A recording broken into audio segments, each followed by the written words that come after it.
மக்கள் தொலைக்காட்சி நேயர்கள் அனைவருக்கும் அன்பான வணக்கம்.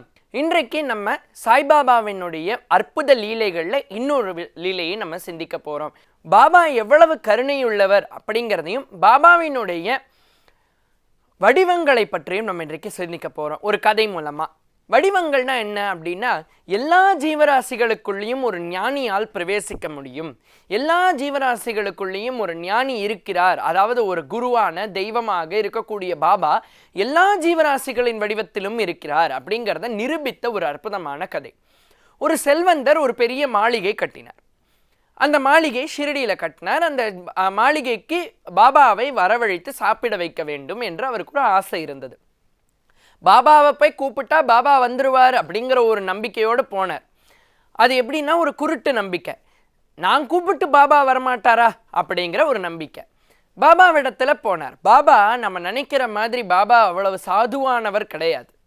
பாபா தன்னுடைய பக்தர்களிடத்திலும் தன் அடியார்களிடத்திலும் தான் சாதுவாக இருப்பார். நாமெல்லாம் ஒரு மனுஷனோட பேசுகிறோம் இல்லைங்களா? இப்போ நானே ஒருத்தங்கள்ட்ட பேசுகிறேன்னா அவர் ஒரு மனுஷனாக இருப்பார். நம்ம ஒரு மனுஷன் கூட பேசுவோம். ஞானிகளுக்கும் மனிதர்களுக்கும் என்ன வித்தியாசம்னா, ஞானிகள் ஒரு மனிதனினுடைய ஆன்மாவிடத்தில் பேசுவார்கள். நாம் இப்போ இப்படி இருக்கிற மாதிரி வீட்டில் இருக்க மாட்டோம் இல்லைங்களா? அதே மாதிரி ஆன்மாவோடு பேசுவார்கள் ஞானிகள். ஞானிகளுக்கு தெரியும் எடுத்த எடுப்பிலேயே ஒரு மனிதன் மனதிற்குள்ளே நல்ல எண்ணம் இருக்கிறதா தீய எண்ணம் இருக்கிறதான்னு. பாபா நம்முடைய நல்ல எண்ணங்களின் பிரதிபலிக்கும் கண்ணாடியாக இருப்பார். அதே நேரத்தில் தீய எண்ணங்களோடு போனால் அவர் கடிந்து பேசுவார். அதே மாதிரி இந்த செல்வந்தர் நேராக பாபா வீட்டுக்கு போகிறார். பாபா குடிக்கொண்டு இருக்கக்கூடிய துவாரகா மாயி என்கின்ற அற்புதமான இடம். இன்றைக்கும் ஷிரடி பக்கம் நீங்கள் போனீங்கன்னா துவாரகா மாயி என்கின்ற அற்புதமான அந்த இடத்தை நம்ம பார்க்கலாம். அந்த இடத்திலே அணையாத துணி என்று சொல்லக்கூடிய அணையாத நெருப்பு இன்றும் எரிந்து கொண்டிருக்கிறது. அந்த துணியிலிருந்து எடுக்கக்கூடிய சாம்பலை பூசிக்கொண்டால் எல்லா விதமான நோய்களும் தீரும் என்று பாபா விபூதி ஸ்லோகம் நமக்கு சொல்கிறது. அப்படி இருக்கும் பொழுது இந்த பாபா துவாரகா மாயில தான் சதா சர்வ காலமும் அமர்ந்து அடியார்களை நினைந்து சிந்தித்து கொண்டிருப்பார். அந்த நேரத்தில் அந்த செல்வந்தர் பாபாவினுடைய இடத்துக்கு சென்று, பாபா இந்த மாதிரி நான் ஒரு பெரிய மாளிகை கட்டியிருக்கேன், நீங்கள் எனக்கு சாப்பிட்டு என்னை கௌரவிக்கணும் பாபா அப்படின்னார். அப்படியா, சரி நான் வந்தால் என்ன கொடுப்பேன் அப்படின்னு கேட்டார். வந்தால் என்ன கொடுப்பேன்? எல்லாத்தையும் கொடுக்குறேன், என்ன வேணா கொடுக்குறேன் அப்படின்னார். அது பணிவோடு பதில் சொல்ல வேண்டும். சில பேரிடத்துல பணிவோடு பதில் சொல்ல வேண்டும். எல்லார்ட்டையுமே அந்த பணிவு வரணும். எல்லாத்தையும் கொடுக்குறேன், என்கிட்ட இல்லாததா அப்படின்லாம் கேட்கக்கூடாது. அதைத்தான் பாபா இன்றைக்கு நிரூபிக்கணும்னு முயற்சி செய்தார். சரி நீ போ, நான் வரேன் அப்படின்னார். அந்த செல்வந்தர் போயிட்டார். அவர் வீட்டுக்கு போனார். வீட்டுக்கு போய் பாபா வரப்போகிறாரேன்னு சொல்லி காலையிலேயே எழுந்து ரொட்டி, சப்ஜி, வடை, அதுக்கப்புறம் பாதாம் கீரை இதெல்லாம் செஞ்சு ரெடியாக வச்சிருக்கிறார். தயாராக நிலையில வைத்திருக்கிறார். பாபா வருவார்னு எதிர்பார்த்தார். வரலை. இரவாச்சு, பாபா வரலை. திடீர்னு திருப்பி என்ன பண்ணார், இந்த செல்வந்தர் நேர துவாரகா மாய்க்கு போனார்.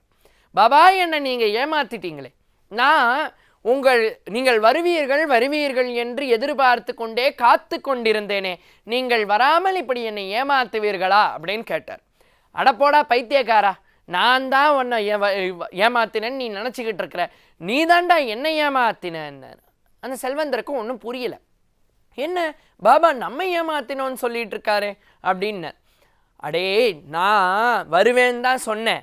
இந்த ரூபத்திலே சுயரூபத்தோடு தான் வருவேன்னு நான் சொன்னேன். நான் உன்கிட்ட நான் 3 முறை வந்தேன்.